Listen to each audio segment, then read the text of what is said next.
여러분 안녕하십니까? 라나입니다. 오랜만에 뵙겠습니다. 그 사이에 제가 여행도 다녀오고 또 인텔 방송을 먼저 우선순위로 하느라고 우리 라나쌤 인생카페 내용은 좀 늦어졌습니다. 여러분들 새로 오셔서 들으시는 분도 많이 계실 텐데 여러분 반갑습니다. 오늘 그 제목을 보니까 뭐 할 말은 하자 뭐 이런 제목인데 이게 참 일상생활에서 우리들이 많이 느끼는 부분인데도 이게 잘 안 되시는 분이 있는가 봐요. 그래서 오늘 그냥 내용을 좀 이런 제목을 가지고 제가 말씀을 좀 드려보겠습니다. 그 할 말은 하자 하는 제목이니까 이제 할 말이 있는데 못하는 분이 있는가 봅니다. 그렇죠? 그래서 오히려 이것을 제목을 가지고 생각을 해보니까 그 할 말이 있을 때 이 하는 사람보다 오히려 못하는 사람들이 숫자적으로 더 많지 않나 하는 생각을 해봅니다. 며칠 전 제가 오랫동안 알고 있던 지인이 이런 얘기 저런 얘기를 하다가 이 할 말을 못하고 사니까 자기가 이제 그 소위 말하는 화병이 났다. 이제 이미 오래됐고 그 자존감이 이제 바닥에 있고 또 인생 그러다 보니까 인생 사는 자체에 아무 의미가 없다 이런 말씀을 하시는데 제가 좀 놀랐어요. 왜냐하면 겉으로 보기에는 남편하고도 잘 지내고 아이들도 다 잘 자라서 성장한 것 같은데 밖에서 보기에는 자식 농사 잘 지었다 하는 편에 속한 분입니다. 근데 그분이 자기가 그런 이야기를 솔직하게 털어놓는 걸 보고 제가 좀 놀랐습니다. 그래서 이런 얘기 저런 얘기 그분하고 하다가 급기야는 이제 이거 라나쌤 인생 카페에서 이 얘기를 좀 다뤄야겠다 하는 생각을 하고 오늘 말씀을 드리는 겁니다. 그래서 아까 그분이 말씀하시기를 자기가 젊었을 때는 물론 안 그랬고 굉장히 활달한 성격이었고 밝고 명랑했는데 이렇게 나이를 들면서 인생을 오래 이렇게 살면서 자기가 이 과거에는 안 그런 퍼스널리티로 그런 성격으로 바뀌었다. 그래서 점점 자기 자신이 쪼그라진다 하는 말씀을 하셨는데 제가 좀 깜짝 놀랐습니다.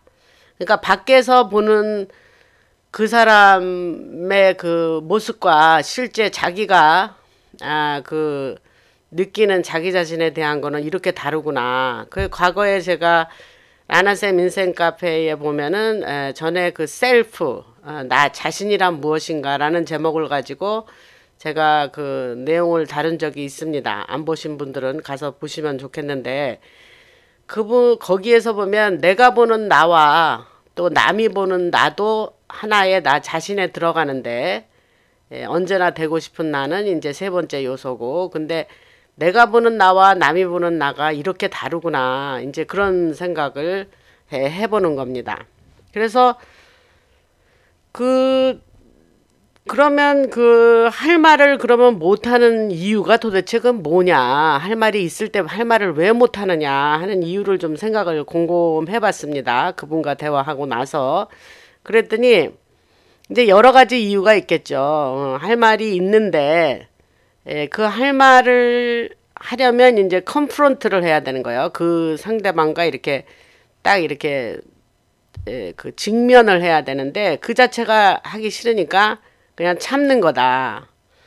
또 과거에 내가 할 말이 있어서 좀 해봤더니 너무 그 후유증이 많더라. 그래서 그냥 분란이 일어난다든지 이렇기 때문에 안 하고 또 할 말을 해봤더니 크게 달라지거나 효과도 없더라. 이제 이런 이유도 있는 거고요. 또 생각해보면 이제 그러다 보니까 이제 할 말이 있을 때 아이 하긴 뭐래 그냥 참지. 아이 이 순간만 넘어가면 되지 하면서 그 필요성이 이제 슬슬 없어지는 거죠. 할 말을 할 필요성을. 그러니까 이제 아예 할 말이 있어도 어떤 이제 그렇게 오래 살다 보니까 할 말이 내가 있다는 것조차를 인식을 못하게 되는 지경까지 가는 겁니다. 그래서 그러고 그냥 넘어가면서 살며 지금까지 왔다. 이렇게 얘기를 하는 겁니다. 그래서 참 이게 사실은 제가 듣기에는 무척 심각하다고 그 본인에게도 말을 했습니다. 왜냐하면 이제 저 같은 경우는 할 말이 있으면 하는 편이죠, 저는. 근데 그게 뭐 말할 게 있다고 해서 뭐 즉시 뭐 이건 말해야지 하면서 즉시 하지는 않습니다. 이제 많이 생각을 하죠. 이 말을 지금 해야 되느냐, 좀 뒀다 해야 되느냐. 이제 그 얘기를 조금 이따 더 자세하게 말씀을 드리겠습니다. 그래서 아까 말한 대로 그런 말을 그럼 해야 되는 이유가 있을 거 아닙니까? 그래서 아까 말한 대로 이제 그 말을 안 했을 때 본인이 그 자존감 상실이 이게 심각한 겁니다. 그러면서 이제 뭐 정신적으로 많이 의기소침해지고 피폐해지는 거죠. 이제 이런 것이 자꾸 쌓이다 보면. 그래서 이제 옛날에 어른들이 말씀하시는데 화병이 났다. 이 말이 이제 그런 거겠죠. 그래서 사실은 이거는 매우 심각합니다. 정신적으로도 육체적으로도 이제 그런 식으로 하면 몸에도 뭐 영어에 뭐 사운드 마인드, 사운드 바디 이런 말이 있거든요. 근데 이제 건전한 정신에 건전한 육체 뭐 이런 말이잖아요. 근데 그게 굉장히 맞는 말이거든요. 그래서 사실은 할 말을 해야 된다. 이제 이런 쪽으로 제가 말씀을 드리는 겁니다. 그러니까 이제 상대방이 그럼 할 말의 대상이 누구냐? 상대방이 이제 뭐 남편이 됐든지 아내가 됐든지 뭐 자식이 됐든지 또 친구든 뭐 친척이든 그런 대상들이 되겠죠. 그래서 만약에 이쪽에서 말을 하지 않으면 이제 대개 상대방은 이쪽이 참는구나. 저 사람이 내가 이런 말을 해도 참는구나 하고 생각을 하질 않아요. 그러니까 이제 어떤 예를 들면 무례함이라 그럴 때 그 강도가 점점 강해질 수가 있다는 거죠. 또 할 말이 없다고 저 사람은 말을 잘 안 해. 내가 이런 얘기를 해도 그러니까 계속 상대방을 기분 나쁘게 할 수 있는데 하는 그런 기분 나쁘게 할 말도 그냥 배려를 안 하고 계속 그런 말을 하게 되는 겁니다. 그러니까 그거는 좋은 현상이 아니죠. 그러니까 자주 만나는 사람이면 그 사람이 그렇게 나를 기분 나쁘게 한다든지 나에게 무례하게 하는데 이쪽에서 말을 안 하고 있는 할 말을 안 하고 있는 거는 어느 정도 이쪽에서도 책임이 있다. 이 말씀을 드리려고 하는 겁니다. 그러면 할 말을 할 때 일종의 방법이 있겠죠. 저는 뭐 심리학자도 아니고 뭐 상담학을 공부한 사람도 아니고 그냥 내가 일상생활에 살면서 내 인생을 그동안 살아오면서 내가 그냥 프랙티스 했던 거를 여러분들하고 공유하는 거고 그게 이제 라라쌤 인생카페 채널을 만든 이유인데요. 제 말이 뭐 모든 것이 골든 룰이다, 뭐 왕도다 이런 건 아니지만 그냥 이런 것을 서로 생각하고 고민해보자 하는 뜻에서 이런 주제를 지금 얘기를 하는 겁니다. 그래서 그러면 할 말이 있을 때 하는 방법이 있겠죠. 근데 이제 저 같은 경우는 이제 누가 상대방이 예를 들어서 무슨 얘기를 했습니다. 근데 그거가 사람이 이제 이 머리보다는 이제 가슴이 먼저 반응을 하기 때문에 저 사람이 무슨 얘기를 했는데 내가 기분이 별로 안 좋아요. 그러면 이 기분이 안 좋은 게 맞나 하면서 저는 그냥 내가 혹시 이해를 잘못해서 저 사람이 한테 내가 기분 나쁘다고 생각하는 게 맞나 해서 저는 묻습니다. 이게 좀 말이 웃기긴 한데 내가 혹시 이해를 잘못했나 해서 상대방에게 물어봅니다. 그래서 나는 사실 당신이 이 말을 해서 기분이 별로 안 좋은 것 같은데 그게 어떤 뜻이었어? 하고 물어요. 그러면 대개 그럴 경우 상대방은 좀 당황을 합니다. 그게 아니었는데 난 그런 뜻을 말한 게 아니었어요. 라고 회피하는 경우가 주로 많고 아니면 자기가 이렇게 말을 사실 했다. 그러면 그렇게 내가 기분이 안 좋았다는 걸 일단 알리는 것 자체가 중요합니다, 여러분. 근데 이게 참 어려운 일인 것 같아요. 많은 분들이 이걸 못한다 그래요. 그냥 simple and plain, 그냥 간단하게, 평범하게 그냥 그때 그게 무슨 말이야 그게. 근데 그 기분이 별로 안 좋은데 내가 기분이 안 좋은 게 맞는 건지 물어보는 거야, 이런 식이에요 저는. 그러면 이제 그렇게 묻고, 되게 그 말의 그날의 대화의 끝말은 뭐라고 말하냐면, 당신이 그렇게 하는 것이 나에겐 기분이 별로 안 좋았어. 내가 원하는 건 이런 거니 이렇게 해줘 하면서 내가 원하는 거를 부탁까지 하는 거예요. 그렇게 하면서 마무리를 짓는 겁니다.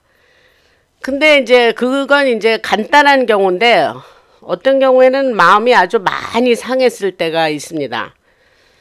그럴 경우 이제 즉시 말한다, 그 자리에서 즉시 말한다, 아니면 뒀다가 나중에 말한다 할 때에, 그 두었다가 나중에 말한다의 경우는 이렇게 제가 생각을 정리를 해봤어요. 그게 뭐냐면,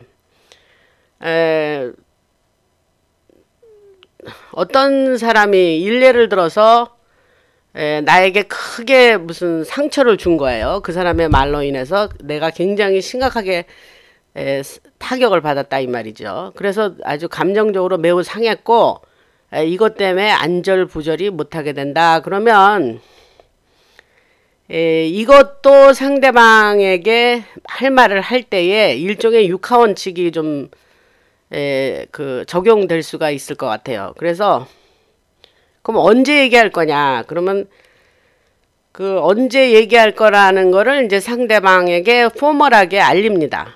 그래서 만약에 내가 기분 나쁜 일이 있었어요, 여러분. 그러면 내 친구가 그랬다고 합시다. 예를 들면 그러면 내 친구한테 전화를 하거나 해서, 내가 당신에게 할 말이 있는데, 그 할 말을 하기 위해서 좀 만나자. 그러면서 이제 약속을 정하는 거죠. 근데 이거가 굉장히 포멀하게 얘기를 해야 됩니다. 포멀하게 한다는 건, 뭐, 할 말이 뭐지? 근데 그걸 만나서 얘기할게. 이러면서 정식으로 통보를 하는 겁니다. 그러면 이제 상대방이 약간 긴장이 되겠죠. 뭐 때문에 일어나? 그러면, 뭐 때문에 그래? 그러면, 그냥 만나서 얘기할게. 이렇게 하고, 그 약속을 정합니다. 그 다음에 장소를 정합니다. 그 장소가 늘 만나던 우리 집이라든지 상대방의 집 이런 거보다는 그냥 제3의 장소, 무슨 그런 카페라든가 무슨 이런 조용히 이야기할 수 있는 어떤 장소가 있을 거 아닙니까?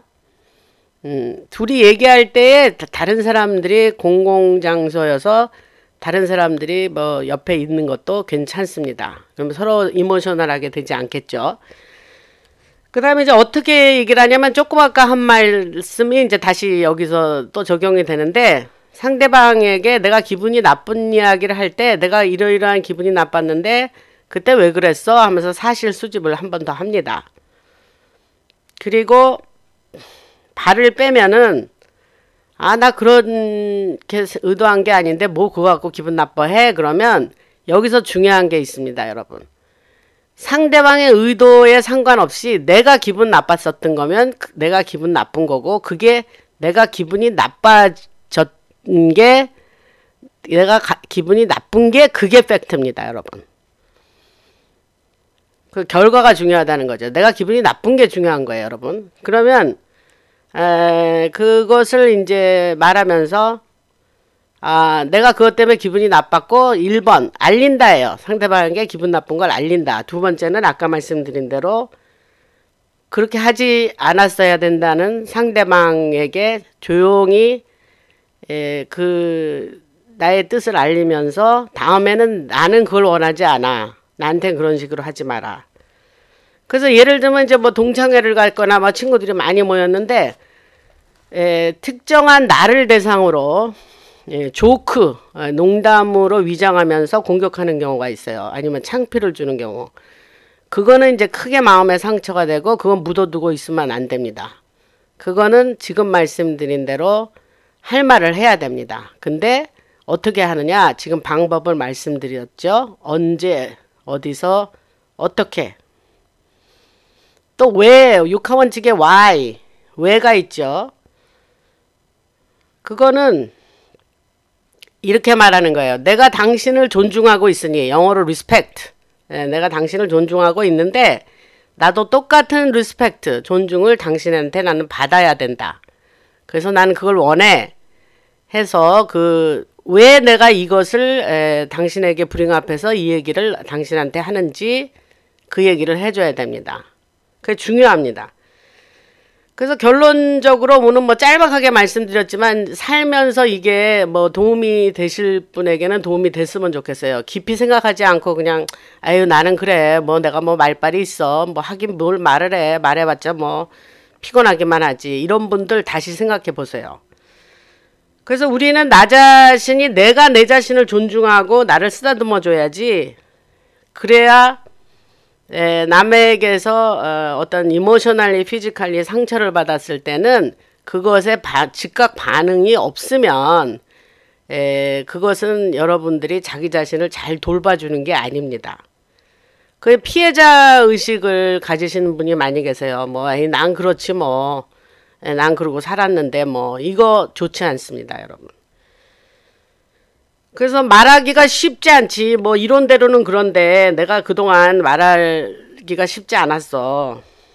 그러면 그동안 말을 못하셨다면 작은 걸음이라도 일단 한 걸음 내디시기 바랍니다. 그래서 제가 이제 이런 거를 생각을 많이 하고 사는 인생이라서 이 커뮤니케이션이 중요하다. 미국에 이제 그 리얼터가 이제 뭐 중개사 집 사고 팔 때 중개사를 리얼터라고 그러는데 그 사람들이 주장하는 게 로케이션이에요. 집은 위치가 최고 중요하다. 마찬가지로 우리 인생에 단어가 하나 있다 하면 어디에서나 적용되는 시공간을 초월해서 적용되는 단어 중요한 단어 하나가 커뮤니케이션이에요. 그래서 의사소통. 이거를 잘하느냐 잘못하느냐가 우리 인생에 잘 사느냐 잘못 사느냐의 중요한 키워드 중에 하나라고 저는 생각을 했습니다. 그래서 이거를 좀 연습을 하세요. 할 말을 잘 못하시는 분들은 연습을 좀 하세요. 그래서 내가 평소에 말을 없었어. 나를 할 말도 못하고 그냥 뭐 주눅들어 살았던 분도 할 말을 조금씩 해보시는 겁니다. 그러면 그게 연습이 되고 그게 하나의 근육이 생긴다 그럴까요? 그러면서 자기가 그것을 잘 하게 됩니다.